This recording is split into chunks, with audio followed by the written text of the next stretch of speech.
దేశవ్యాప్త కార్మికుల సమ్మె గ్రామీణ బంద్లో భాగంగా దుమ్ముగూడెం మండల కేంద్రం లక్ష్మీనగర్ లో జరిగిన కార్మికుల సమ్మెలో స్కీమ్ వర్కర్లైన అంగన్వాడీలు, ఆశా కార్యకర్తలు, మధ్యాహ్న భోజన వర్కర్లు, ఐకేపీ బుక్ కీపర్లు, గ్రామ పంచాయతీ కార్మికులు, ఆటో డ్రైవర్లు పెద్ద సంఖ్యలో పాల్గొని కదం తొక్కారు. కార్మికుల హక్కులను కాలరాసే లేబర్ కోడ్లను వెంటనే రద్దు చేయాలని, స్కీమ్ వర్కర్లకు కనీస వేతనం 26,000 రూపాయలు చెల్లించాలని, బీజేపీ కార్పొరేట్ మతోన్మాద విధానాలను ప్రకటించాలని సమ్మెలో పాల్గొన్న కార్మికులు నినాదించారు.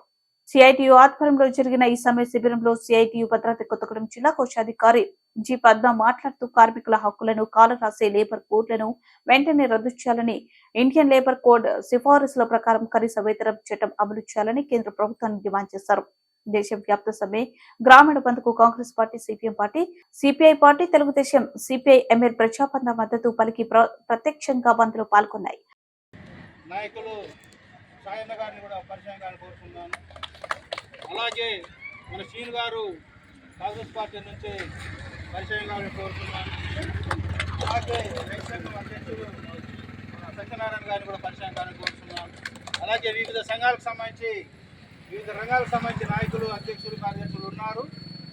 వారి అందరికి కూడా మరి ఈ సందర్భంగా ఆహ్వానం పలుకుతూ మరి మన ఈ బంధుని సమ్మెని ఉద్దేశించి మన వివిధ పార్టీల నాయకులు మాట్లాడాల్సి ఉంది.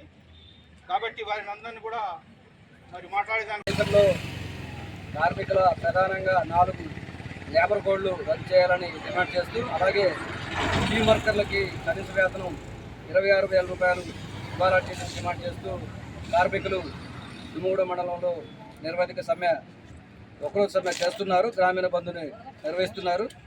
ఈ సందర్భంగా సిఐటియు జిల్లా కోశాధికారి పద్మ గారు ఉన్నారు. వారిని అడిగి సమ్మె విశేషాలు తెలుసుకుందాం. చెప్పండి పద్మ గారు, ఈరోజు అసలు సమ్మె ఎందుకు చేపట్టారు? దేశవ్యాప్తంగా ఈరోజు సమ్మె ఎలా జరుగుతుంది? దేశవ్యాప్తంగా జరుగుతున్నటువంటి సమ్మె చాలా విజయవంతంగా జరుగుతూ ఉంది. దుమ్ముగూడెం మండలంలో ఉన్నటువంటి సుమారుగా 1000 మంది కార్మికులు ఈ సమ్మెలో పాల్గొన్నారు. ఏదైతే కేంద్ర ప్రభుత్వం, బీజేపీ ప్రభుత్వం తీసుకొచ్చినటువంటి ఈ లేబర్ కోడ్లను రద్దు చేయాలని, అలాగే కనీస వేతనాల చట్టాన్ని కూడా సవరించి రోజుకు 175 రూపాయలు ఇస్తే సరిపోతుంది, నెలకొచ్చి 5,400 అయితే సరిపోతుందని చెప్పడం చాలా దుర్మార్గమైన చర్య. ఓ మోడీ గారు, మేము చెప్పదలుచుకున్నాం, ఓ మోడీ గారు, నీకు పెళ్లి పెటాకులు లేదు, పిల్ల జల్ల లేదు, మరి ఒక కుటుంబంలో భార్య, భర్త, 2 పిల్లలు, 4 ఎట్లా బతకాలే, 175 రూపాయలు వస్తే అని చెప్పేసి ఈరోజు ఈ ప్రభుత్వాన్ని హెచ్చరిక చేస్తూ ఉన్నాం. అందుకే ఏదైతే ఇండియన్ లేబర్ సిఫారసుల ప్రకారం కనీస వేతనాలు 26,000 ఇవ్వాలని చెప్పేసి మేము డిమాండ్ చేస్తూ ఉన్నాం. అంతేకాదు, ఈరోజు పెట్రోల్ ధర పెంచుతారు, డీజిల్ ధర పెంచుతారు, నిత్యావసర ధరలు మొత్తం పెంచారు. కానీ కార్మికుల వేతనాలు పెంచకుండా తగ్గించాలని చట్టాల సవరణ చేయడం సరైనది కాదు. ఇప్పటికే ఈ 8 గంటల పని విధానాన్ని మార్చడం కోసం 12 గంటల పని విధానం పట్టుకొచ్చారు. ఎందుకు 12 గంటలు పట్టుకొచ్చారు?